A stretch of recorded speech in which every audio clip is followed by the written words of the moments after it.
Hello all dear aspirants and warmly welcome है आप सभी का आईएफएस के इस शानदार प्लेटफॉर्म के ऊपर। दोस्तों, सीएसआर नेट एग्जाम दिसंबर 2024 का रिजल्ट लग चुका है और आईएफएस के मेहनती बच्चों ने जो मेहनत की है उसकी जो मेहनत रंग लाई है और उसी के साथ साथ हर दिन इम्प्रूवमेंट किया है, हार्डवर्क किया है, डेडिकेशन और लॉट ऑफ सैक्रिफाइसेस से ये जो बेहतरीन रैंक आया है बच्चों का। तो ऐसे ही आज एक कैंडिडेट से मिलेंगे जो कि जोधपुर से ऑफलाइन इन्होंने कोर्स किया था। पूरे 6 महीने उन्होंने बैठ के पढ़ाई की और उसी के साथ साथ सीएसआर नीट जैसे टफेस्ट एग्जाम में एक बेहतरीन रैंक के साथ जो है वो क्वालिफाई हुए।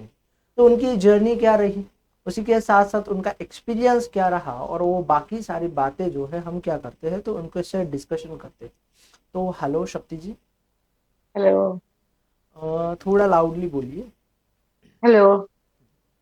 तो थोड़ा अपने बारे में बताइए हमें।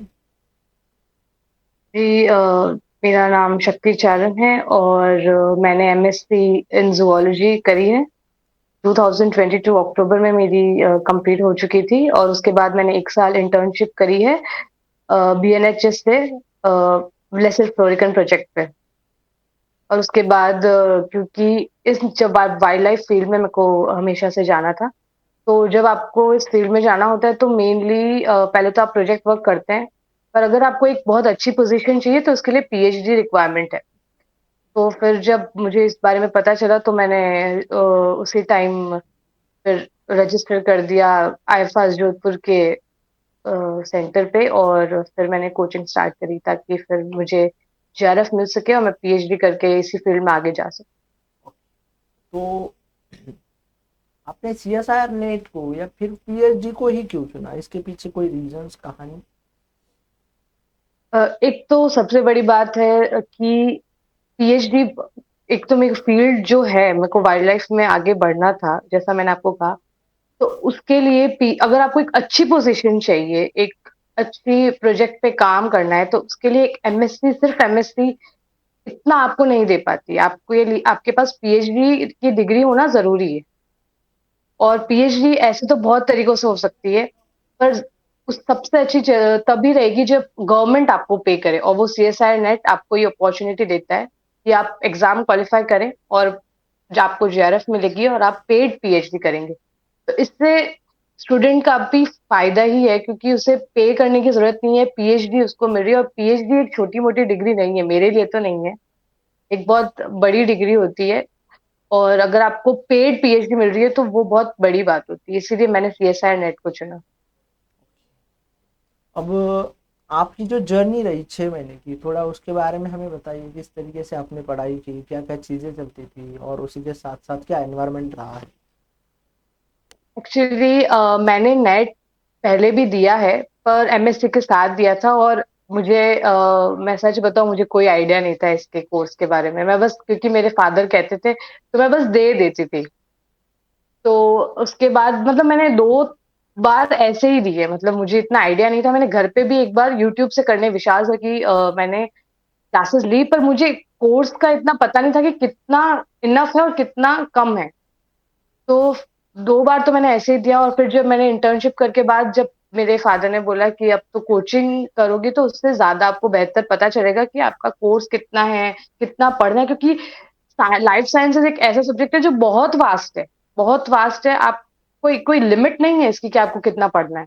तो कोचिंग ही एक ऐसा जरिया होता है जिससे आपको पता चलता है कि आपके पास कितना, आपके पास मटेरियल होता है प्रॉपर, आपके पास गाइडेंस होती है, और उससे आप आगे बढ़ पाओगे। क्योंकि नहीं तो फिर आप डायरेक्शनल लेस हो जाते हो। तो फिर जब मैंने जुलाई में कोचिंग ज्वाइन करी, और उसके बाद 6 महीने बस मेरे दिमाग में स्टार्टिंग से यही था कि कैसे ना कैसे क्रैक करना ही है। ये तो मैंने पहले हर दिन अपने आप को रिमाइंड करवाया है, पहली बात तो। क्योंकि कई बार क्या होता है कि आपका छूटने लगता है बीच में। जब आप बीच में आ जाते हो, स्टार्टिंग में तो आपका बहुत जोश रहेगा, जब आप बीच में मिडिल में आओगे तब आपको थोड़ा थोड़ा आपको छूटने लगता है। और मेरा भी छूटा। मैं मुझे मैं जब मैंने, क्योंकि मैंने कभी कोचिंग करी ही नहीं, तो ये मेरा फर्स्ट टाइम था। तो एक तो कोचिंग का इतने आवर्स होते हैं, और उसके बाद आके भी पढ़ाई करनी है, तो मैंने अभी बहुत टाइम से इतनी तो मेहनत करी ही नहीं थी ना, तो मेरे लिए बहुत ओवरवेलमिंग हो गया था, बहुत ज़्यादा। तो मैं बहुत बार, मेरे को लोगों ने रोते हुए भी देखा है कि मैं बहुत स्ट्रेस में आ गई थी, पर फिर भी मैंने बार-बार अपने आप को रिमाइंड करवाया कि कैसे ना कैसे करना तो है ही, क्योंकि यही है आपका गोल है। और मैं अपने गोल को रिमाइंड करवाती रहती थी। सुबह उठते जब मैं सुबह 5:30 बजे उठ के जब मैं बैठती थी पढ़ने, तब मैं अपने आप को यही रिमाइंड करवाती थी कि कैसे ना कैसे मुझे जॉइन करना ही है, पीएचडी में जाना ही है और जेआरएफ लेनी है।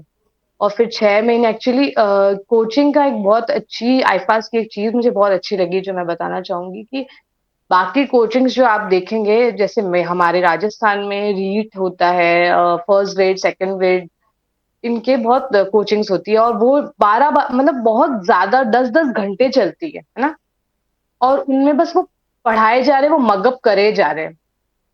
पर आईफास में मुझे एक चीज़ दिखी कि आपको बस पढ़ नहीं रहे हो आप मज़े से पढ़ रहे हो। मतलब वो एनवायरनमेंट है, प्रांशु सर है, विशाल सर है, वो कभी ऐसा नहीं हुआ कि सिर्फ़ पढ़ाने आए हैं, केसी सर भी, ऐसा नहीं कि सिर्फ़ पढ़ा रहे हैं और जा रहे हैं।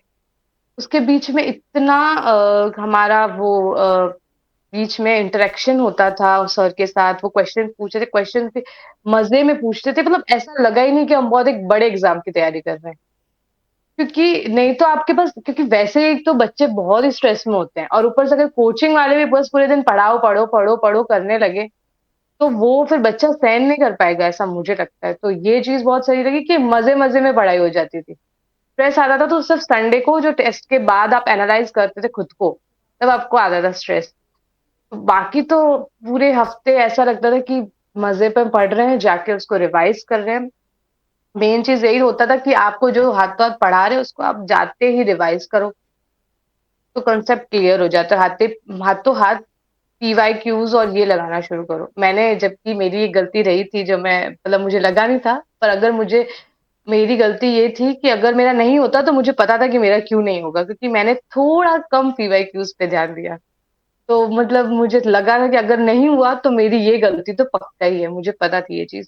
पर फिर भी भगवान ने कर दिया। पर मैं कहना चाहूँगी कि जाते ही जो आपको पढ़ाया है, वो हाथों-हाथ अगर आप जाते ही अपने रूम पे, अपने घर पे जाके उसे रिवाइज़ करेंगे और पीवाईक्यूज़ लगाएँगे, तो मुझे नहीं लगता कि आपके कांसेप्ट क्लियर होने में थोड़ा भी टाइम लगे या कुछ होगा, क्योंकि सब्जेक्ट एक तो मतलब लाइफ साइंस बहुत वास्ट है, आपके पास यूनिट्स बहुत सारी है, और अगर आप डिले करते रहे, मैंने स्टार्टिंग में तो मैं बहुत एकदम सही थी, पर बीच में अगर डिले हुआ तो मुझे बर्डन फील होने लगा, क्योंकि अगर जैसे ही आपने एक सब्जेक्ट के लिए डिले कर दिया कि आज नहीं पढ़ा, कल पढ़ूँगा या कल पढ़ूँगी, तो वो बढ़ता ही जाता है, क्योंकि वो यूनिट्स तो आगे बढ़ती जाएँगी, करवाते जाएँगे मतलब टीचर्स तो।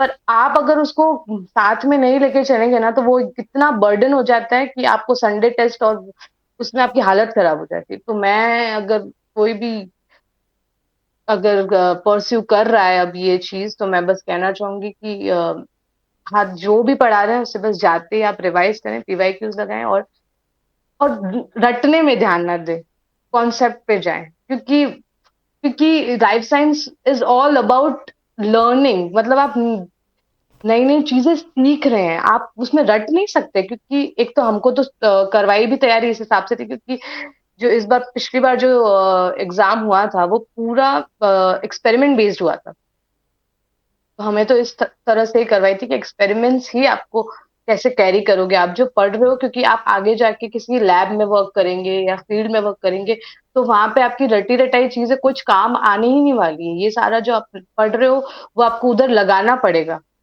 और अगर आपके कॉन्सेप्ट क्लियर नहीं होंगे तो फिर तो दिक्कत है। दीदी, मुझे खुद को ही बहुत क्यूरियोसिटी है, और मुझे ऐसा लगता है कि बहुत सारे एस्पिरेंट्स जो एक ऑफलाइन ब्रांच को ज्वाइन करना चाहते हैं, चाहे वो जोधपुर की हो या पुणे की हो, ठीक है, उनको बहुत क्यूरियोसिटी होती है कि अगर मैं वहाँ पे जाऊँगा तो मुझे क्या मिलेगा, मैं वहाँ पे जाऊँगा तो मेरा रूटीन क्या होगा, मैं खुद को पढ़ना पड़ेगा या फिर ये होगा वो होगा, ऐसा होगा वैसा होगा। तो मुझे ना, तो आपकी वो 6 महीने की जो आइडियल डेली की जर्नी होती है ना, मतलब जब हम ऑनलाइन पढ़ते हैं तो उसमें उसमें बहुत सारा डिफरेंस होता है, और जब हम ऑफलाइन पढ़ते हैं तो उसमें भी बहुत सारा डिफरेंस होता है। तो आप ना, तो मुझे वो वाली जर्नी बताइए कि जो आपने फील की है 6 महीने, मतलब जो आपने लाइफ स्पेंड किया है 6 महीने ऑफलाइन का, सुबह से उठो और शाम तक आपका क्या रूटीन होता था, और या पूरे वीक का बता दो। जी, तो सुबह तो मतलब मैं पहले कहना चाहूँगी कि ऑनलाइन और ऑफलाइन में क्या डिफरेंस है। तो ऑनलाइन में क्या होगा कि हम हमारे कंफर्ट ज़ोन में होते हैं, पहली बात तो हमारा घर है और रिकॉर्डेड लेक्चर्स भी मिल जाते हैं, और तो हम थोड़े वो हो जाते हैं कि अभी अगर कोई घर पे आ गया तो हम थोड़ा डिले कर देंगे कि थोड़ा कोई बात नहीं, बाद में ले लेंगे। एक तो वो चीज़ होती है, पर ऑफलाइन में क्या होता है कि आपके पास क्लासेस के टाइमिंग आपको दिए गए हैं, आपको अटेंड करनी है। अगर आपने थोड़ा-सा भी मिस किया तो वो आपकी मिस हो जाएगा, आपका जो कोर्स है आगे निकल जाएगा। तो एक तो वो आपके दिमाग में कांस्टेंट रहता है कि हाँ, आज ये करवाएँगे, मुझे जाना ज़रूरी है। तो एक्चुअली मैं जोधपुर से बहुत फ़ैमिलियर हूँ, क्योंकि मैंने एमएससी भी वहाँ से करी हुई है, बीएससी भी वहाँ से करी हुई है, क्योंकि मैं पास में रहती हूँ। तो मेरा तो इतना कोई दिक्कत वाली बात नहीं थी, तो मेरे पास तो मैं थोड़ा-सा दूर रहती थी कोचिंग से, बाकी क्योंकि जो बाहर से आते हैं, मतलब मेरे जो फ्रेंड्स थे सिक्किम से थी, अ, बंगाल से थी, वो लोग तो एकदम कोचिंग के पास ही रहते हैं। उधर कोचिंग के पास सारे अवेलेबल है, पीजीज़ है अवेलेबल, टिफ़िन सर्विस है, सब कुछ है। मतलब अगर आप वहाँ जाके रह रहे हो तो आपको कोई दिक्कत नहीं आएगी, आपको हाथों-हाथ ऑफ़िस से भी आपको मदद मिल जाएगी पीजीज़ के बारे में, और टिफ़िन सर्विस अगर आपको चाहिए तो उसके बारे में मदद मिल जाएगी। तो मैं थोड़ा दूर रहती थी, पर मेरे पास स्कूटी थी, तो मैं सुबह एक्चुअली 5:30 बजे उठती थी, और मतलब हम 2 जने रहते थे। मेरी जो रूममेट थी वो कोई और कोचिंग कर रही थी, तो वो सोती थी और मुझे सुबह उठना पड़ता था, तो उसे देख के मुझे थोड़ा होता था कि अरे यार! तो फिर मुझे सुबह 5:30 बजे उठती थी, और मैं सुबह रिवाइज़ करती थी।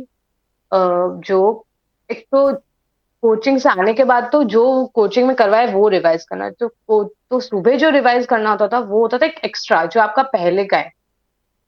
जो आप यूनिट कर चुके हैं, वो सुबह मैं उठ के रिवाइज़ करती थी, और अगर टाइम मिलता तो पीवाईक्यूज़ लगाती थी, और 5:30 से 8 बजे तक करीबन मैं पढ़ती थी। क्योंकि उसके बाद क्योंकि मैं रूम लेके रह रही थी तो मैं खुद खाना बनाती थी। तो सुबह मेरे को नाश्ता भी खुद करना होता था, तो उसके बाद फिर वो टाइमिंग होता था, और 10 बजे तो कोचिंग होती थी।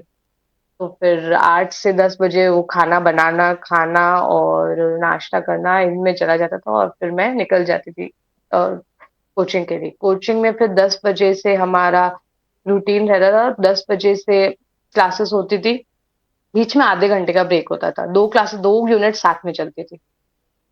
तो जैसे स्टार सेल बायो अगर सुबह चल रही है, तो शाम को विशाल सर की कोई चल जाएगी। ऐसा मतलब प्रांशु सर की सुबह चल रही है, शाम को विशाल सर की। तो करीबन 5 बजे हम छूट जाते थे, और बीच में आधे घंटे का ब्रेक होता था खाना वगैरह खाने के लिए। और जब 5 बजे हम चले जाते थे, तो 5 बजे एकदम से जाते ही तो हम घर पे नहीं जाते थे, वहाँ पे एक्चुअली अब सब लोग उसी एरिया में रहते हैं, तो हमारे पास में चाय वगैरह है, तो हम लोग थोड़ी देर वहाँ जाके रिलैक्स करते थे, थोड़ी देर वहाँ पे जाते थे, थोड़ा चाय वगैरह पीते थे, और फिर बाद में अपने घर के लिए वापस निकलती थी मैं, अपने रूम के लिए। और जब आज आके मैं थोड़ा-सा सोती थी, और फिर बाद में मैं वापस करीबन 6:30 या पौने 7 बजे वापस पढ़ने बैठती थी, जो करवाया है वो रिवाइज़ करती थी, और फिर वापस 9 बजे तक ये चलता था, मतलब पढ़ाई वाला। और फिर 9 बजे के बाद वापस मुझे खाना बनाना पड़ता था, तो मैं वो बनाती थी, और फिर वापस जब 10 बजे मैं वापस बैठती तो पीवाईक्यू करती थी, 10 से 11।